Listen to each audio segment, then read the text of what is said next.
Section 26 agreement in restraint of marriage void.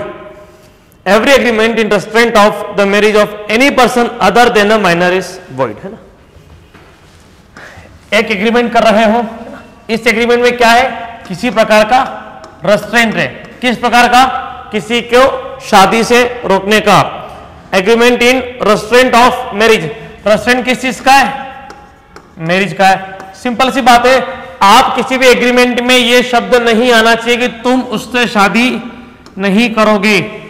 Restaurant मतलब negative, ये चीज कहीं पर भी नहीं आएगी, क्योंकि शादी करने का जो अधिकार है वो आपका है ना, फंडामेंटल से आपके जीवन के, संसार के, तो इसलिए शादी करना आवश्यक है। किसी भी परिस्थिति में आप प्रकृति के इन फंडामेंटल्स के अगेंस्ट जाके कोई भी एग्रीमेंट आप नहीं कर सकते हो। तो रेस्ट्रेंट ऑफ मैरिज। अब इसके ऊपर 2-3 डाउट अक्सर हमको देखने को मिलते हैं, 2-3 एग्जांपल लेते हैं। इसका सेक्शन का जो मतलब क्या है, सेक्शन का मतलब यह है कि शादी को तुम शादी नहीं करोगे, है ना, इस तरीके के आप एग्रीमेंट क्या करोगे, नहीं कर सकते हो। ये अप्लाई किसमें है, ये मेजर के लिए बोला गया है। Section 26 Indian contract not applicable upon minor, मतलब माइनर के लिए आप एग्रीमेंट करो। एक 17 साल का बच्चा एक 16 साल की बच्ची तो शादी नहीं करेगा, it is possible. Minor case में आप एग्रीमेंट में लिख सकते हो कि शादी नहीं करोगे, है ना, क्योंकि माइनर की शादी अलाउ नहीं है। शादी की जो मिनिमम एज है 21 हो गई अब तो, पहले तो 21 और 18 थी। तो दिस इज द पॉइंट। अब जो डाउट्स आते हैं वो क्या आते हैं, सर अगर ये स्टेटमेंट है कि ए विल मैरी बी, एक स्टेटमेंट है A will not marry B, एक स्टेटमेंट है A will only marry B, A will marry to B and not सी,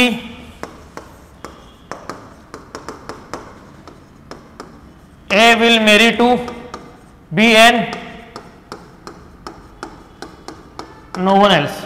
अबे 5 सेंटेंस इन 5 सेंटेंस में आपका पूरा कंसेप्ट यहां पर क्लियर हो जाएगा कि सेक्शन 26 बेसिकली कहना क्या चाह रहा है। पहला, ए विल मैरी बी, सवाल ये कि क्या 26 के अंदर ये एप्लीकेबल होगा, नहीं होगा, है ना।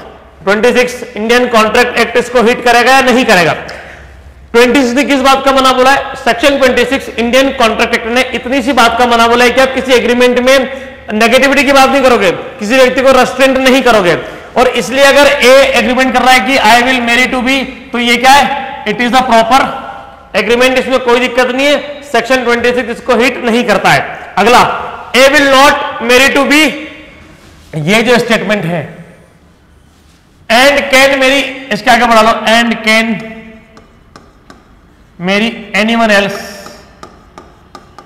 ए बी से शादी नहीं करेगा और पूरी दुनिया से कर सकता है। क्या है 26 हिट करेगा, बिल्कुल करेगा। आप नेगेटिव बात करोगे ही नहीं, किसी व्यक्ति को किसी भी व्यक्ति से शादी के लिए नहीं रोका जाएगा।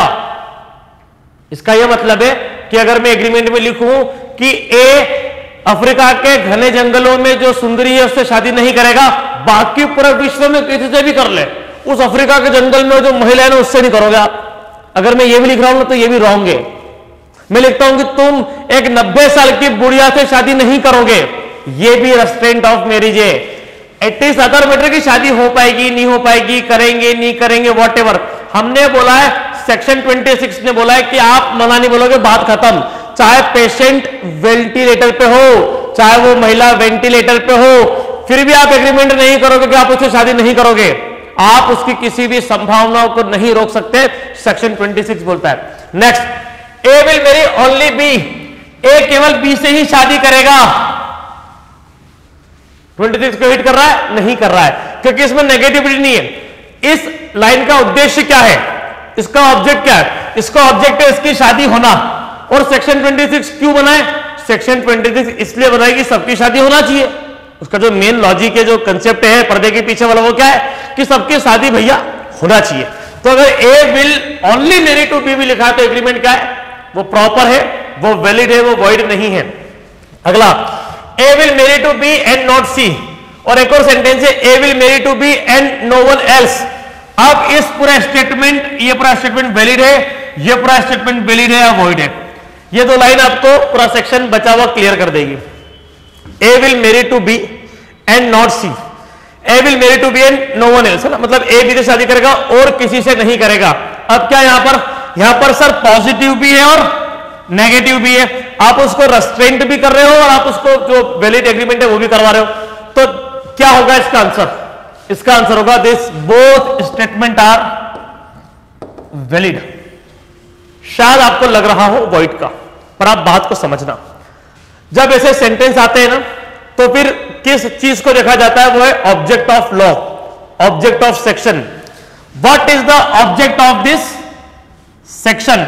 इस सॉरी हाँ, सेक्शन का ऑब्जेक्ट क्या है? शादी होना चाहिए या शादी करवाना, ऐसा भी कह सकते हो। इस लाइन का उद्देश्य ए की शादी करवाना है या नहीं कराना है? सर ए विल, सर करवाना है ना, पर उससे मना बोलो ना, नहीं नहीं नहीं, एक बात बोल, शादी करवा रहा है, एक की सेंटेंस है, शादी नहीं करवा रहा है। सर शादी तो करवा रहा है पर सर वो नहीं नहीं नहीं नहीं नहीं नहीं नहीं, नहीं। आप ऑब्जेक्ट में एक लाइन बोल दो। ये सेंटेंस, हमारा मकसद क्या है? ए की शादी होना चाहिए, बी से हो रही, सी से हो रही, हमको मतलब नहीं है, सेक्शन को मतलब नहीं है। A will marry to B मतलब शादी हो रही ना, बात खत्म। अगर इस सेंटेंस को पूरा पढ़ा जाएगा ना, A will marry to B and not C, तब भी इसका ऑब्जेक्ट यही आ रहा है कि इसकी शादी करवा रहे हो, इसलिए वैलिड है।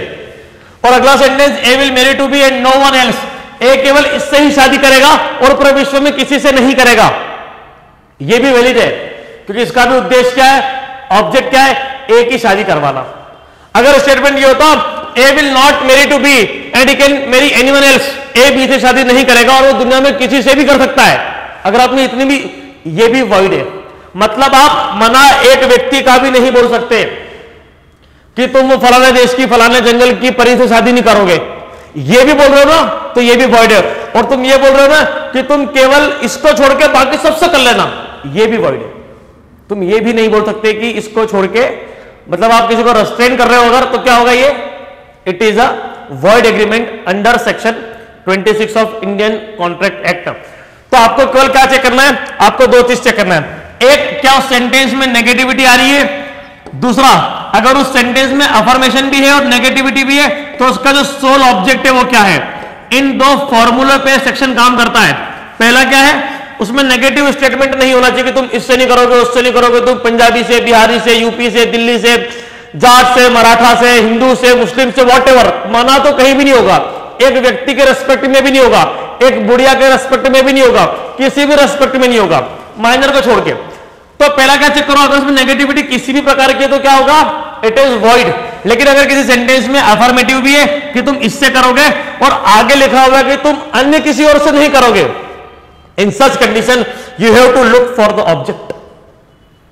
ऑब्जेक्ट अगर उस सेंटेंस का निकल रहा है कि इसकी शादी करवा रहे हो तो डेफिनेटली वो वैलिड होगा, वॉइड नहीं होगा। आप ऐसे सेंटेंस को सर आगे आगे से वैलिड और पीछे, हाँ ऐसा नहीं होता है, यस और नो का जवाब होता है। एग्रीमेंट में बात लिखी है, आप आधा एग्रीमेंट वैलिड आधा एग्रीमेंट वॉइड कैसे करोगे? कंटिन्यू सेंटेंस है। तो ऐसे सेंटेंस में, ऐसी परिस्थिति में क्या देखा जाता है? Object of law, object of section 26। तो ये छोटा सा मेरा क्लास था सेक्शन 26 के ऊपर। हम भविष्य में वीडियोस लाते रहेंगे। धन्यवाद, शुक्रिया, नमस्कार।